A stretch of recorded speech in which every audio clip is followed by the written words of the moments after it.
आज हम सोल्व करेंगे माध्यमिक शिक्षा बोर्ड द्वारा जारी प्रश्न पत्र कक्षा 10 के लिए है गणित विषय का पाठ्यक्रम जो 60% सिलेबस रखा गया है उस पे आधारित प्रश्न पत्र है। इसमें प्रश्न संख्या 1 में 10 एबेसिडे के प्रश्न पूछे जाएंगे ऑब्जेक्टिव टाइप। पहला प्रश्न है 17 का वर्ग होगा, इसे हम सीधे गुणा कर लेंगे 17 को 17 से। 17 का वर्ग होता है 289, ऑप्शन आ जाएगा इसका ब।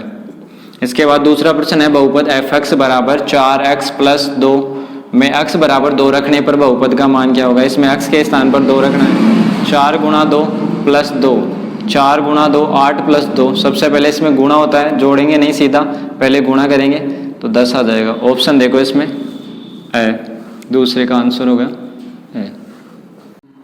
थर्ड क्वेश्चन है इसका, द्विघात बहुपद x square minus 2x minus 8 के शून्यकों का योग होगा।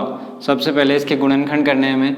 x square minus 2x minus 8, गुणा करने पर आना चाहिए माइनस का 8x स्क्वायर और जोड़ने घटाने पर आना चाहिए माइनस का 2x। 4 और 2 टुकड़े हो जाएंगे इसके, 4 दूनी 8, माइनस लाना है तो बड़ी संख्या माइनस की हो जाएगी x स्क्वायर के लिए, x गुणा x माइनस 4x और प्लस का 2x हो जाएगा माइनस का 2x, गुणा करने पर हो जाएगा माइनस का 8x square. x square minus 4x plus 2x minus 8, common लेंगे यहाँ से x तो यह आ जाएगा x माइनस 4 प्लस 2 कॉमन लेंगे तो x माइनस 4। एक शून्य तो आ जाएगा x बराबर माइनस का 2, x प्लस 2 से। दूसरा x माइनस 4 को 0 के बराबर करेंगे तो यहाँ से आ जाएगा x बराबर 4। योगफल पूछा है, दोनों को जोड़ने पर आएगा प्लस के 2, सही ऑप्शन हो जाएगा इसका। चौथा प्रश्न है साइन पाई बाई 6 का मान होगा। Sine pi by 6, pi radian बराबर होता है 180 डिग्री, पाई रेडियन बराबर 180 डिग्री। 180 डिग्री में 6 का भाग देंगे तो 30 डिग्री हो जाएगा। साइन 30 डिग्री का मान होता है 1/2, ऑप्शन हो जाएगा ब। इसके बाद पांचवा प्रश्न है, एक ऊर्ध्वाधर खंबे की परछाई खंबे की ऊंचाई के बराबर है। खंबे की ऊंचाई और खंबे की परछाई दोनों बराबर है तो सूर्य का उल्टांश कोण ज्ञात कीजिए। ये वाला कोण पूछा है थीटा, ये दोनों बराबर है, ये x है तो ये भी x है। टेन थीटा लगाएंगे समकोण त्रिभुज ABC में। टेन थीटा बराबर लंब बटा आधार x बटा x बराबर 1। टेन की सारणी में एक मान होता है 45 डिग्री का, तो यहाँ थीटा आ जाएगा उन्नयन कोण सूर्य का जो है 45 डिग्री, ऑप्शन हो जाएगा ए। नेक्स्ट है सिक्स्थ, बिंदु 5,-2 की x अक्ष से दूरी होगी। हमें यदि किसी भी बिंदु की x अक्ष से दूरी पूछे तो उसका y निर्देशांक बताना है, धनात्मक मान उसका। तथा यदि x अक्ष से दूरी पूछे तो y निर्देशांक, और y अक्ष से दूरी पूछे तो x निर्देशांक बताना है। ये तो हो गई y अक्ष से दूरी और ये हो गई x अक्ष से दूरी। यहाँ हमें पूछा गया है बिंदु 5,-2 की x अक्ष से दूरी, तो x अक्ष से जो दूरी दे रखी है वो उसका y निर्देशांक होगा और उसका धनात्मक मान लेना है, तो यहाँ से ऑप्शन हो जाएगा ब।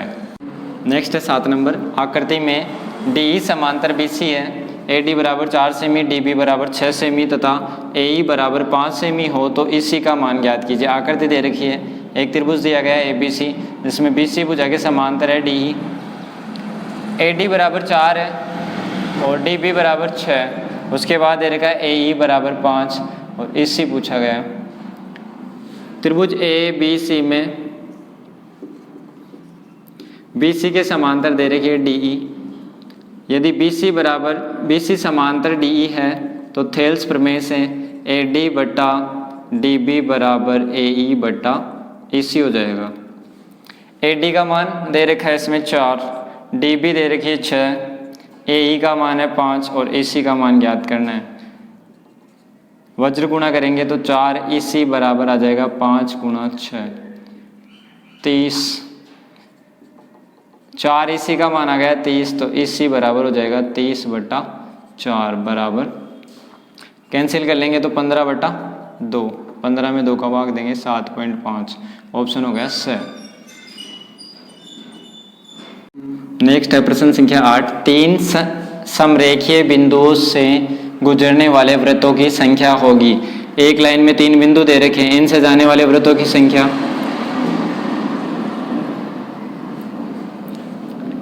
एक ऐसा वृत्त संभव नहीं है जो 3 बिंदुओं से होकर जाए, समरेख बिंदुओं से। 3 असरेख बिंदुओं से होकर जाने वाले वृत्तों की संख्या होती है 1 और 3 समरेख बिंदुओं से कोई भी वृत्त होकर नहीं जा सकता, इसलिए इसमें आंसर, सही आंसर जो है उसका हो जाएगा 0, ऑप्शन है।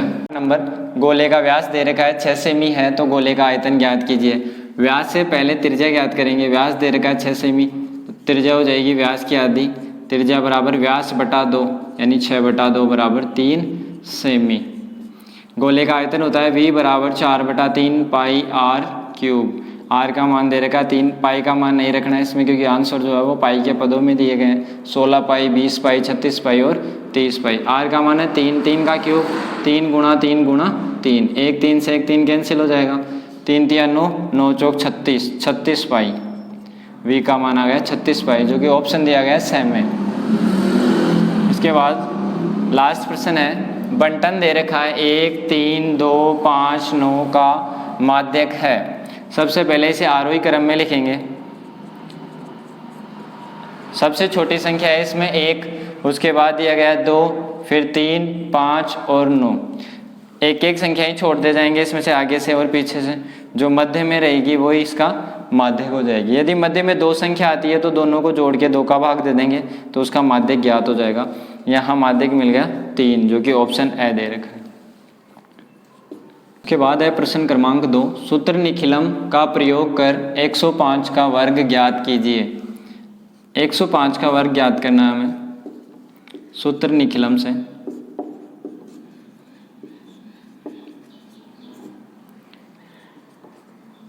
सूत्र निखिलम से संख्या के वर्ग ज्ञात करने का सूत्र होता है संख्या का स्क्वायर बराबर संख्या प्लस विचलन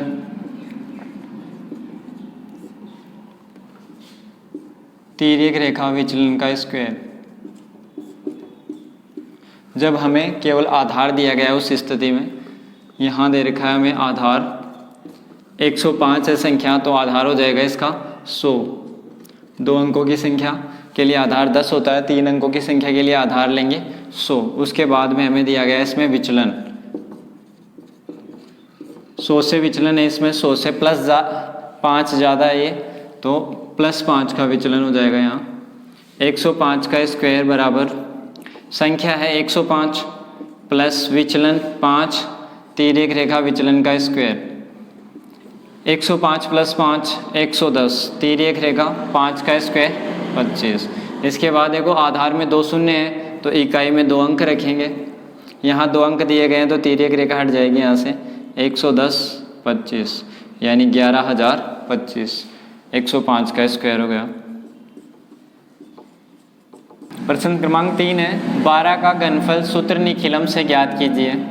12 का घनफल करना है यानी क्यूब। संख्या का घनफल है निखिलम सूत्र से बराबर संख्या प्लस 2 गुणा विचलन तिर्यक रेखा 3 गुणा विचलन का स्क्वायर तिर्यक रेखा विचलन का क्यूब।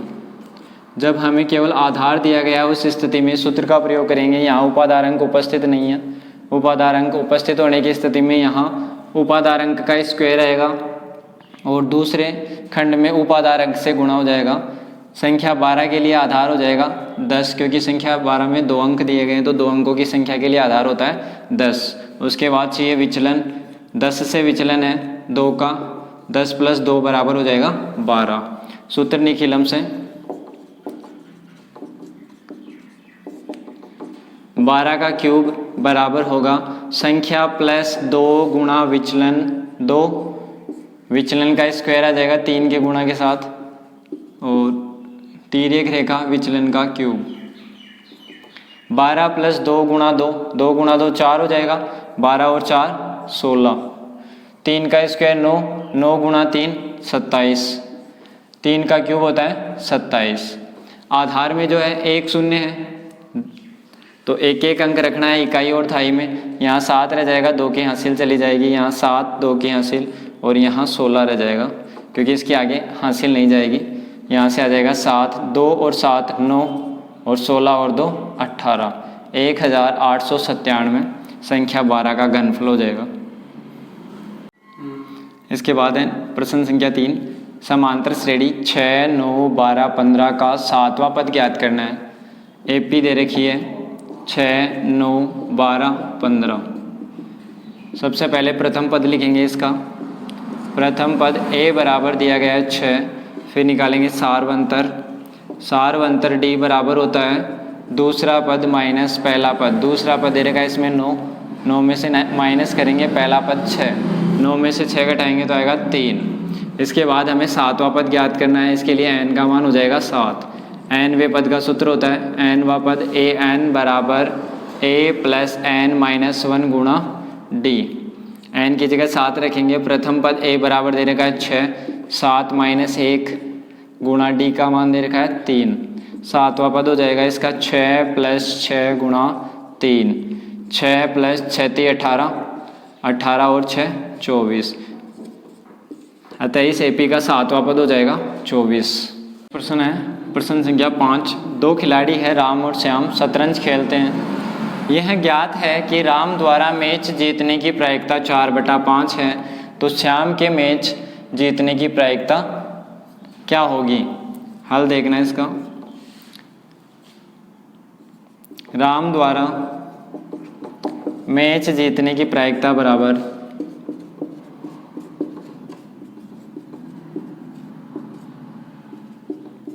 4/5 दे रखी है। हमें पता है किसी भी घटना की प्रायिकता के घटने और न घटित होने की प्रायिकता का योग 1 होता है। PE प्लस PE बार बराबर 4/5 दे रखा है हमें यहाँ। इसका मान होता है 1। PE प्लस PE बार बराबर होता है 1। राम द्वारा मैच जीतने की प्रायिकता को यदि हम PE से लिखें तो PE का मान दे रखा है हमें 4/5, तो राम द्वारा मैच नहीं जीतने की प्रायिकता आ जाएगी PE बार। PE का मान दे रखा है यहाँ से 4/5। PE बार निकाल लेते हैं तो 1 माइनस PE हो जाएगा। PE का मान दे रखा है 4/5। 4/5 1 में से माइनस करेंगे तो 1/5 आ जाएगा। राम द्वारा मैच हारने की प्रायिकता अर्थात श्याम द्वारा मैच जीतने की प्रायिकता हो गई 1/5। श्याम द्वारा मैच जीतने की प्रायिकता बराबर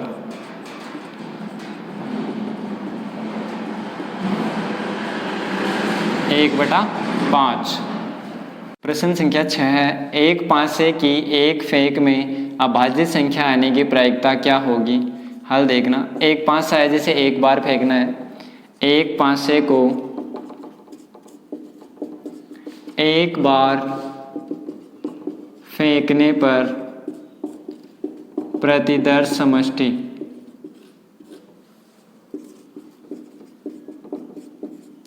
S बराबर होता है एक पासे पर 1 से लेकर 6 तक की संख्या अंकित होती है।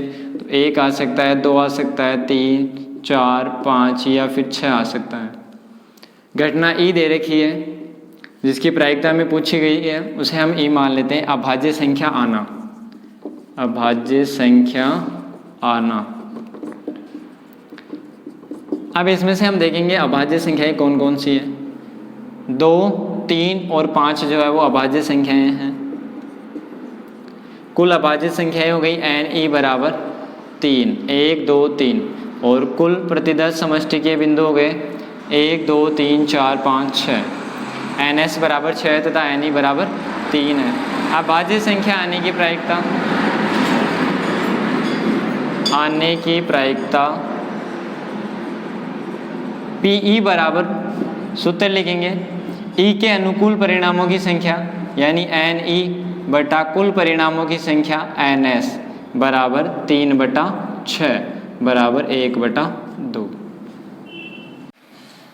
नेक्स्ट देखना प्रश्न संख्या 9। बिंदुओं 2,3 और 5,6 के बीच की दूरी होगी। ये प्रश्न पूछा गया निर्देशांक ज्यामिति से। हल देखना है इसका। बिंदु दे रखे हैं 2,3 और 5,6। दूरी पूछी है दोनों के बीच की। दो बिंदुओं के बीच की दूरी बराबर होती है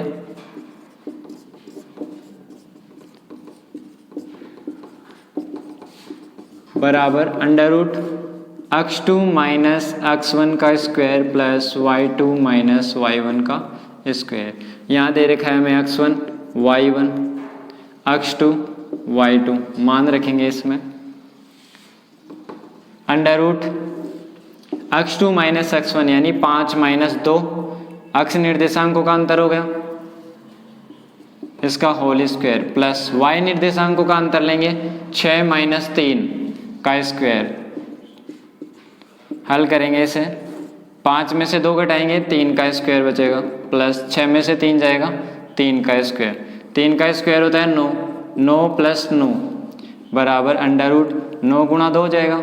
9 का अंडर रूट आता है 3, 2 का नहीं आता तो अंडर रूट 2 इकाई। नेक्स्ट देखना प्रश्न संख्या 10। एक नियत बिंदु से सदैव समान दूरी पर चलने वाले बिंदु का बिंदुपथ होगा। एक नियत बिंदु दे रखा है, इससे समान दूरी पर लेना है। ये जो बिंदुपथ बनाएगा वो एक वृत्त होगा। एक नियत बिंदु से सदैव समान दूरी पर चलने वाले बिंदु का बिंदुपथ वृत्त होगा। नेक्स्ट है प्रश्न संख्या 11। एक पासे को फेंकने पर 4 से छोटा अंक आने की प्रायिकता होगी। हल देखना है इसका।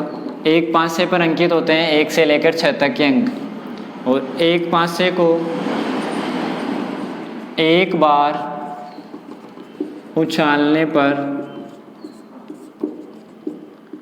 प्रतिदर्श समष्टि S बराबर होती है 1, 2, 3, 4, 5, 6 यानी 1 से लेकर 6 तक में कोई भी अंक आ सकता है। NS बराबर प्रतिदर्श समष्टि के कुल अवयव हो गए 6। उसके बाद घटना E जिसकी प्रायिकता में पूछी गई है 4 से छोटा अंक आना। घटना E मान लेंगे 4 से छोटा अंक आना।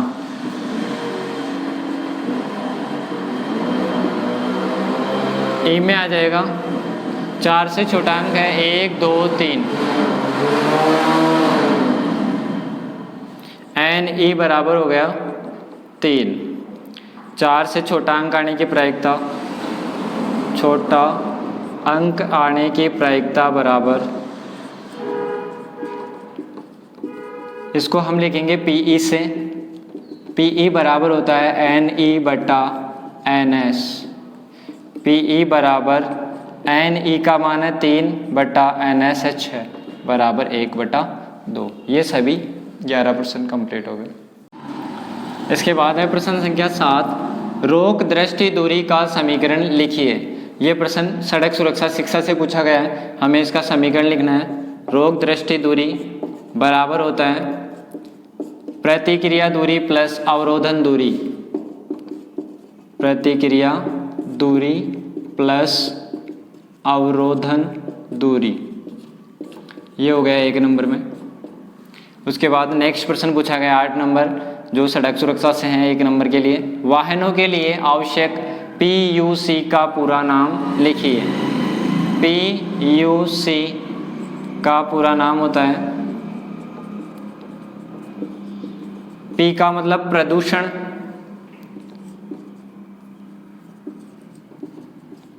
U का मतलब नियंत्रण, प्रदूषण नियंत्रण, और C का मतलब होता है प्रमाण पत्र। अंग्रेजी में बोलते हैं इसको pollution under control certificate. P का मतलब पोल्यूशन, पोल्यूशन यानी प्रदूषण।